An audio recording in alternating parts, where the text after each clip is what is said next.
Hi guys, SQL के बारे में जानने से पहले डेटाबेस के बारे में जान लेते हैं बिकॉज हम लोग डेटाबेस पर ही काम करने वाले हैं एसक्यूएल के थ्रू। सो डेटाबेस के बारे में पहले जानते हैं। Database is integrated collection of related information along with the details so that it is available to the several user for the different application।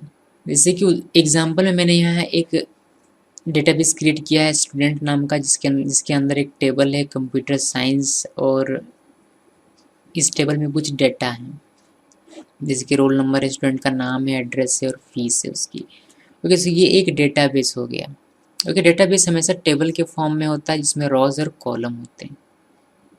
Okay, now ये जो फॉर्मेट है भाई हमारे पास है, ये टेबल है। इसके बारे में थोड़ा सा इंट्रोडक्शन हम लोग ले लेते हैं कि किसको क्या कहते हैं। जैसे कि स्टूडेंट को हम लोग कहते हैं डेटाबेस नेम। यहाँ मतलब स्टूडेंट को कहते हैं, मतलब डेटाबेस नेम कुछ भी हो सकता है, जो भी आप नाम रखेंगे अपने डेटाबेस का वह हो सकता है। यहाँ फिलहाल हमारे पास स्टूडेंट नाम का एक डेटाबेस है। टेबल नेम को हम लोग एंटिटी भी कहते हैं, जो कि कंप्यूटर साइंस है हमारा। यहाँ ये जो कॉलम्स दिखाई दे रहे हैं, कॉलम्स को हम लोग फील्ड कहते हैं या फिर एट्रीब्यूट्स कहते हैं। एट्रीब्यूट्स का मतलब ये होता है कि एंटिटी का फीचर, यानी कि इस एंटिटी को जो डिफाइन करे उसको हम लोग कहते हैं एट्रीब्यूट्स। जैसे कि कंप्यूटर साइंस के फीचर क्या क्या होते हैं। कंप्यूटर साइंस में स्टूडेंट पढ़ते हैं तो उसमें रोल नंबर होगा, नेम होगा, एड्रेस होगा और उसकी फीस होगी। तो ये इसका एट्रीब्यूट्स हो गया, इस टेबल का, इस एंटिटी का ये एट्रीब्यूट्स हो गया, यानी इसका फीचर हो गया। ठीक है, एंटिटी क्या, एंटिटी कुछ भी हो सकता है। रियल वर्ल्ड में एंटिटी कुछ भी हो सकता है। जिस चीज़ का आप फीचर डिस्क्राइब कर सकते हैं उसे हम लोग एंटिटी कहते हैं। जैसे कि अगर अभी आप ये वीडियो अपने मोबाइल पर देख रहे हैं तो मोबाइल भी एक एंटिटी है, बिकॉज उसका आप फीचर बता सकते हैं। अगर मैं आपसे पूछूं कि आपके मोबाइल के में क्या क्या फीचर है, तो आप अभी मुझे पूरा का पूरा लिस्ट बता देंगे। कितना रैम है, कौन सा प्रोसेसर यूज होता है कौन सा ओएस इसमें इंस्टॉल है, सारी चीज़ें आप मुझे बता सकते हैं। ओके, सो ये था एंटिटी एंड एट्रीब्यूट्स। नाउ रोज को हम लोग रिकॉर्ड कहते हैं या फिर टपल कहते हैं। ओके, और ये पूरा जो कंप्लीट आपको दिखाई दे रहा है इसको हम लोग कहते हैं डेटाबेस। क्लियर है? ना आगे बढ़ते हैं, थोड़ा सा और एग्जांपल लेते हैं हम लोग, रियल वर्ल्ड एग्जांपल, जो कि ताकि हमें डेटाबेस अच्छे तरीके से समझ में आए। ठीक है, मान लीजिए कि ये एक डेटाबेस है, किसका? फेसबुक का। तो फेसबुक के डेटाबेस में क्या क्या होता है? फेसबुक के डेटाबेस में एक यूज़र नाम का टेबल है जिसमें यूज़र आईडी और पासवर्ड होता है। आप सभी का फेसबुक आईडी तो होगा ही, आप सभी का यूज़र आईडी होगा, जो कि ईमेल आईडी हो सकता है या फिर मोबाइल नंबर हो सकता है, और आप पासवर्ड रखते हैं। तो इस तरीके से एक यूज़र नाम का फेसबुक ने अपने डेटाबेस में एक यूज़र नाम का टेबल क्रिएट किया हुआ है जिसमें आईडी और पासवर्ड को रखा जाता है। ठीक है, ना एक दूसरा टेबल क्रिएट किया गया है इसमें, जिस टेबल का नाम है पेजेस, और इसमें डेटा रखा गया है पेज नेम और लाइक्स, यानी कि जो फेसबुक पेज होते हैं जिसको आप लाइक करते हैं उन पेजेस का यहाँ रिकॉर्ड रखा जाता है। ठीक है, एक चीज़ यहाँ ध्यान देने वाली बात यह है कि ये डेटाबेस है फेसबुक नाम का। एक डेटाबेस में एक से ज़्यादा टेबल हो सकते हैं और एक टेबल में सेम टाइप के डेटा होते हैं, जैसे कि यूज़र आईडी, पासवर्ड। तो सभी में यूज़र आईडी और पासवर्ड ही है, इससे ज़्यादा कोई डिफरेंस नहीं है। जैसे कि सेकंड टेबल की हम लोग बात करें पेज टेबल की, तो पेज टेबल में क्या है? पेज नेम और लाइक्स है। तो सेम चीज़ है, यहाँ भी पेज नेम है, लाइक है, पेज नेम है, लाइक है, यानी कि पेज नेम और लाइक ही है इसमें, यानी कि सेम इंफॉर्मेशन है। एक टेबल में सेम टाइप ऑफ इंफॉर्मेशन रहता है किसी भी डेटाबेस में। ओके, ये चीज़ें आपको याद रखनी है कि किसी भी डेटाबेस में एक से ज़्यादा टेबल हो सकता है और टेबल में सेम टाइप ऑफ इंफॉर्मेशन होता है। ओके, एक और एग्जांपल ले लेते हैं इसका। ये एक डेटाबेस है स्टूडेंट नाम का, डेटाबेस नेम है इसका स्टूडेंट। इसमें एक एमबीए नाम का टेबल है जिसमें नेम है, रोल नंबर है, एड्रेस है, यानी कि एमबीए में कौन कौन से बच्चे पढ़ते हैं उनका मैंने रिकॉर्ड रखा हुआ है एक टेबल बनाकर। फिर एमसीए है, एमसीए में कौन कौन से बच्चे पढ़ते हैं उनका टेबल बना हुआ है। देन बीटेक है, और बीटेक में कौन से बच्चे पढ़ते हैं उसका भी रिकॉर्ड हमने टेबल के फॉर्म में अपने डेटाबेस में सेव करके रखा हुआ है।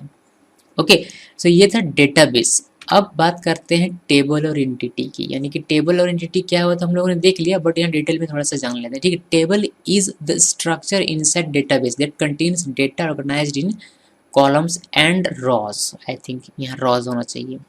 ओके, कॉलम्स एंड रॉज यहाँ होना चाहिए, सॉरी फॉर दिस। जैसे कि ये एक टेबल है, स्टूडेंट आईडी 1 2 3 4 नेम है और इसका एड्रेस है, तो ये क्या हो गया, ये एक टेबल हो गया।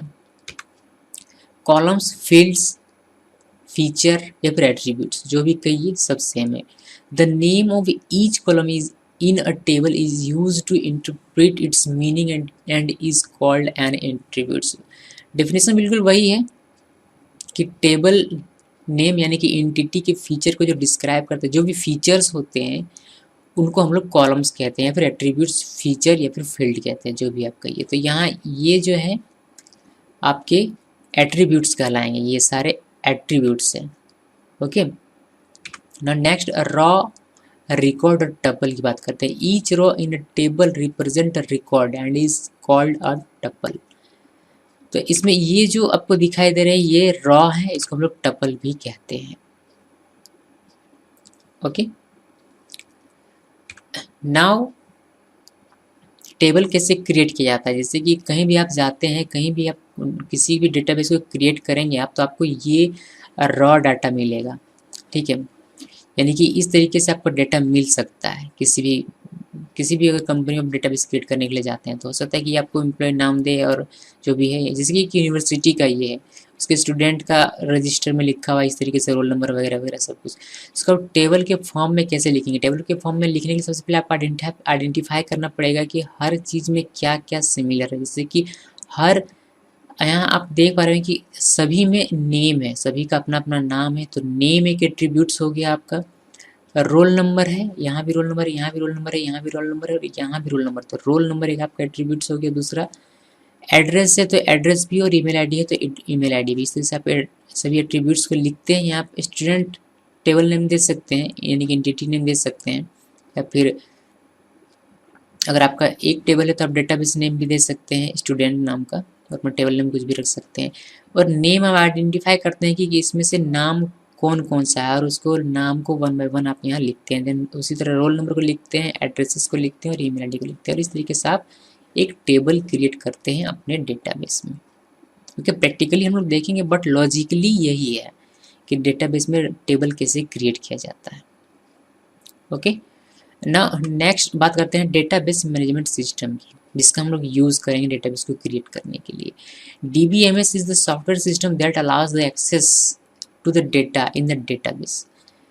ये आपका डेटाबेस है, डेटाबेस और यूज़र के बीच इंटरफेस का काम करता है DBMS। DBMS एक्चुअली में है क्या? DBMS एक सॉफ्टवेयर है। जैसे कि कौन कौन सा सॉफ्टवेयर है, जैसे कि DBAS, Microsoft Access, Libre Office Base, FoxPro, ये सारे एग्जाम्पल हैं DBMS के। हालांकि अगर देखा जाए तो माइक्रोसॉफ्ट ऑफिस एक्सेस अब DBMS और RDBMS, इसका हम लोग थोड़ी देर जानेंगे RDBMS क्या होता है। माइक्रोसॉफ्ट ऑफिस एक्सेस जो है DBMS भी है और RDBMS भी है अभी करंट में। ओके, बट सिंपली इतना जान लीजिए कि ये सारे DBMS हैं। ओके, नाउ देखते हैं कि RDBMS क्या होता है। रिलेशनल डेटाबेस मैनेजमेंट सिस्टम, जिसको हम लोग RDBMS कहते हैं। RDBMS avoided the navigation model as in old DBMS and introduced relational model. The relational model has relationship between tables using primary keys, foreign keys and indexes. Thus, the fetching and storing of data become faster than the old navigation model. RDBMS is useful to efficiently manage vast amount of data and is used in large business application. RDBMS के examples हैं SQL server, Oracle, MySQL, MariaDB और SQLite। Okay okay, ठीक है, यहाँ तक तो clear है। Now DBMS और RDBMS में डिफरेंस क्या है, क्यों RDBMS का करंट अभी RDBMS का ज़्यादा यूज़ किया जाता है। क्यों? क्योंकि RDBMS का यूज़ हम लोग वास्ट अमाउंट ऑफ डेटा में कर सकते हैं, यानी कि लार्ज अमाउंट ऑफ डेटा आपके पास है तो आप RDBMS का यूज़ करते हैं। अगर शॉर्ट कम कम डेटा है आपके पास तो आप DBMS से काम चला सकते हैं। ओके, ये डिफरेंस होता है RDBMS में और DBMS से। DBMS में आप टेबल्स के बीच रिलेशनशिप नहीं क्रिएट कर सकते हैं, लेकिन RDBMS में आप टेबल्स के बीच रिलेशनशिप क्रिएट कर सकते हैं using keys, primary keys, foreign की और इंडेक्सेस। प्राइमरी की, फॉरेन की, कंटेंट की, ये सारे कीज क्या होते हैं इसके बारे में हम लोग बाद में जानेंगे, बट फिलहाल इतना जान लीजिए कि DBMS में हम लोग टेबल्स के बीच रिलेशनशिप नहीं बना सकते हैं और RDBMS में हम लोग टेबल्स के बीच रिलेशनशिप बना सकते हैं, जिसकी वजह से retrieving data and storing data fast हो जाता है कंपेयर टू DBMS। इसीलिए अभी RDBMS को ज़्यादा यूज़ किया जाता है। सो हम लोग भी RDBMS सॉफ्टवेयर का ही यूज़ करेंगे, जो कि होगा may be MySQL। Okay, so ये है relational database management system. Okay, now जानते हैं कि स्ट्रक्चर्ड क्यूरी लैंग्वेज यानी कि SQL क्या है। It is commonly used with all relational database for data definition and manipulation. ये एक लैंग्वेज है जिस तरीके से C++ था प्रोग्रामिंग लैंग्वेज, ये उससे काफ़ी डिफरेंट है। उस तरीके का तो लैंग्वेज बिल्कुल भी नहीं है, बट यहाँ समझाने के लिए मैं आपको बता दे रहा हूँ कि ये उसी तरह का है, बट उस तरह का है नहीं है। समझाने के लिए मैं इसलिए बता रहा हूँ बिकॉज आप SQL का मीनिंग जान लीजिए कि ये भी एक लैंग्वेज ही है, बट स्ट्रक्चर्ड क्यूरी लैंग्वेज है, जो कि प्रोग्रामिंग लैंग्वेज से थोड़ा हटकर है। ओके, सो ऐसा नहीं कह सकता कि ये C और C++ की तरह है, बिल्कुल भी C और C++ की तरह तो नहीं है। ठीक है, SQL में हम लोग डेटाबेस में जो डेटा क्रिएट करते हैं उसमें अपडेट कर सकते हैं, उसको मैनिपुलेट कर सकते हैं SQL का यूज़ करके। Okay, feature of SQL, it is a non procedural language. दूसरा है it is an English like language. जब हम लोग इसका कमांड देखेंगे, जब इसका स्टेटमेंट देखेंगे तो आपको पता चलेगा कि ये कितना ईजी है। इसके जो स्टेटमेंट्स होते हैं बिल्कुल इंग्लिश वर्ड की तरह ही होते हैं। इसमें आपको बहुत ही ज़्यादा दिमाग लगाने की बिल्कुल भी आवश्यकता नहीं पड़ेगी, याद रखने की आवश्यकता नहीं पड़ेगी इसके कमांड्स को। ओके, ये इंग्लिश लैंग्वेज की तरह होता है। It can process a single record as well as set of records at a time.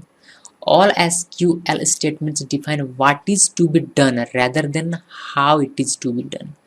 SQL has facilities for defining database views, security and transaction, etc. Okay, so ये था SQL के बारे में जानकारी। अब आगे हम लोग प्रैक्टिकली देखेंगे। अगर बीच बीच में कुछ थ्योरेटिकली हमें जानने की आवश्यकता पड़ती है तो बेशक हम उसके बारे में भी जानकारी हासिल करेंगे। अगर कोई थ्योरी हमें मिलता है जो कि हमें थ्योरी करना चाहिए तो हम उसके बारे में भी देखेंगे। ओके, फिलहाल के लिए इतना थ्योरी काफ़ी है। ठीक है, एक जो थ्योरी मेरे दिमाग में आ रहा है वो कीज़ आ रहा है, लेकिन कीज़ के बारे में हम लोग बाद में बात करेंगे। जैसे कि प्राइमरी की है, कैंडिडेट की है, यूनिक की है, सेकेंडरी की है। ये बहुत सारे कीज़ होते हैं जिसका टेबल में यूज़ किया जाता है। किस पर्पज़ के लिए ये मैं आपको बताऊंगा जब हम लोग कीज़ के बारे में पढ़ेंगे तब। बट फिलहाल हम लोग प्रैक्टिकल चीज़ स्टार्ट करेंगे और देखेंगे कि कैसे डेटाबेस क्रिएट किया जाता है, कैसे टेबल क्रिएट किया जाता है। ओके, देन हम लोग कीज़ के बारे में बात करेंगे बाद में। ओके, और एक इम्पॉर्टेंट बात कि यहाँ मैं MySQL यूज़ करूँगा, RDBMS सॉफ्टवेयर। ओके, लेकिन मैं आपको और भी जो बाकी जो सॉफ्टवेयर्स हैं DBMS के या फिर RDBMS के, उनके बारे में भी अगर ऐसा लगता है कि जानना चाहिए तो बीच बीच में उनके बारे में भी आपको इंट्रोडक्शन देता रहूँगा। सब कुछ नहीं बताऊँगा बट कुछ चीज़ें मैं आपको जो उसमें ज़रूर बताऊँगा, ताकि जब भी आप किसी कंपनी में काम करें या फिर अगर आपके स्कूल कॉलेज में अलग सॉफ्टवेयर में आपको बताया जाता है तो आप कम से कम उससे इंट्रोड्यूस रहेंगे तो आपको हेजिटेशन नहीं होगा उस पर काम करने में। ये नहीं लगेगा कि यार ये क्या आ गया अभी, तो इसमें तो ये कौन सी बला है, इसमें तो इसको तो मैंने कभी देखा ही नहीं SQL के लिए।